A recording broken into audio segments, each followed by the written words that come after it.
জলজ গাছের পর এবার স্থলজ গাছেও ম্যাজিক ফুডের কামাল দেখাবো আজকে আপনাদের।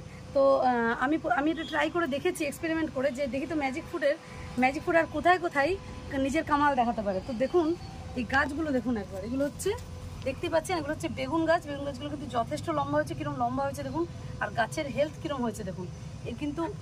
এর কিন্তু কোনো ডগা কাটা হয়নি বা কিছু করা হয়নি, তাতেও দেখুন কিরম ঝাঁকড়া হয়েছে।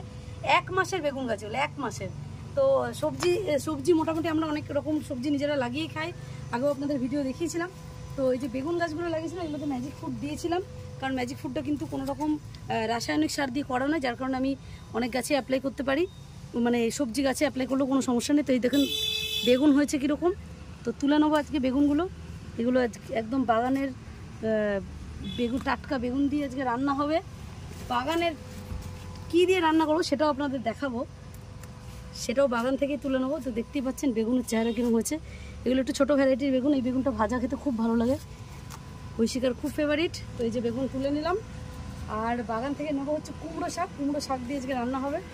তো কুমড়ো শাকের গাছের পাতাগুলো যখন দেখায় আপনাদের,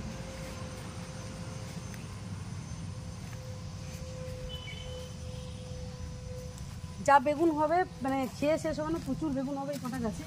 এবং কুমড়ো গাছের পাতা দেখুন, কুমড়ো গাছের পাতার সাইজ দেখুন, বিশাল বিশাল পাতা হয়েছে। তো কুমড়ো গাছের একদম এই যে কুচি কুচি ডগা তুলে নেবো, একদম সেই দিয়ে গাছের টাটকা বেগুন দিয়ে রান্না হবে আজকে। তো এরকম আপনারা কারা আমাদের মতন টাটকা সবজি বাগানে লাগিয়ে খেতে ভালোবাসেন অবশ্যই কমেন্ট করে জানাবেন। আমাদের তো খুবই ভালো লাগে, ভীষণ ভালো লাগে। দেখুন কি সুন্দর হয়েছে কুমড়ো ডগাগুলো, একদম দেখতে পাচ্ছেন, দেখেই লোভ লাগছে, তো লোভনীয় হয়েছে।